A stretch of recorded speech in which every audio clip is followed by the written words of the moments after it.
বৌদি ভাই, তুমি তো সব সরিয়ে রাখছো, কি দিয়ে খাবে তাহলে? ওয়াই, মাছ মাংস দিয়ে। যা বাবা, এত এত সব আইটেম সবই নিরামিষ, মাছ মাংস কখন দেবে? রূপ, আরে বললি যে তোর খিদে পেয়েছে,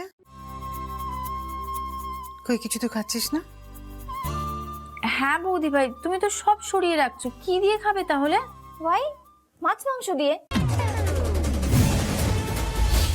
আচ্ছা, আপনারা সবাই মিলে এরকম রেডি করে কেন উঠলেন বলুন তো? কি এমন বলেছি আমি? আমি তো শুধু বলেছি মাছ মাংস ছাড়া আমি ভাত খেতে পারি না, আই হেট ভেজ।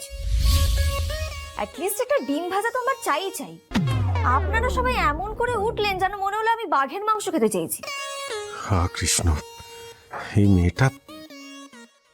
বৌদি ভাই, আমরা বৈষ্ণব, আমিষ ভক্ষণ আমাদের বাড়িতে হয় না। আজই ডাউনলোড করুন আর এনজয় করুন আপনার পছন্দের শো।